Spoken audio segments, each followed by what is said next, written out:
Aujourd'hui à l'hôpital Sainte-Justine, il y a une manifestation contre la loi 2. Venez avec moi, on va en apprendre un peu plus. En fait, aujourd'hui, la raison, c'est pour montrer au ministère et au gouvernement qu'on ne lâchera jamais. Cette loi-là, elle est complètement absurde et elle va nuire au système de santé. Et on veut lui montrer qu'il doit enlever la loi 2. Il nous traite comme des criminels, il nous traite comme des pas bons, il nous traite de paresseux.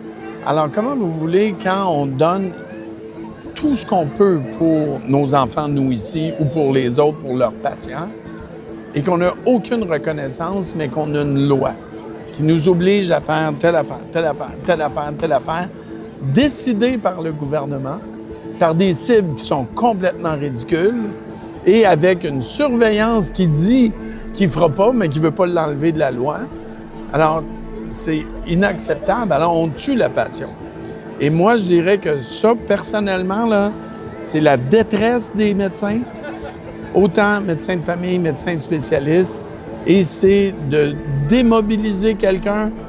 Il a trouvé une manière de le faire. On est ici pour venir se battre contre la loi 2 qui va faire de la médecine au Québec du fast-food. La médecine universitaire aussi va être pénalisée par cette loi.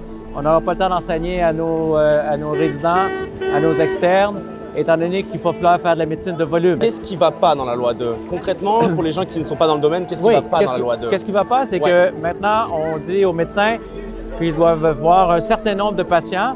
Et s'ils ne voient pas un certain nombre de patients pour la médecine familiale, on va leur couper leur salaire.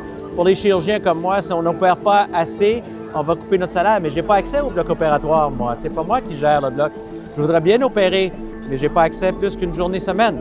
Donc, pourquoi est-ce qu'on veut couper mon salaire en disant on va donner plus d'accès en faisant ça? Donc, c'est une erreur. Et il faut plutôt s'asseoir et négocier. Le plan était de couper nos salaires point à la ligne avec cette loi. Bien, la loi 2, il y a énormément d'éléments qui nous causent sérieusement souci. Je dirais que l'élément premier, c'est que les enfants n'ont pas été identifiés comme étant des personnes prioritaires, des personnes vulnérables pour pouvoir avoir accès à la première ligne. On voudrait vraiment que les enfants soient identifiés comme une population vulnérable pour qu'ils aient accès à la première ligne. Ici, à Sainte-Justine, ce n'est pas la première ligne, mais on ne veut pas qu'ils arrivent à Sainte-Justine avec des problèmes qui auraient pu être pris en charge plus tôt, mieux et bien dépistés.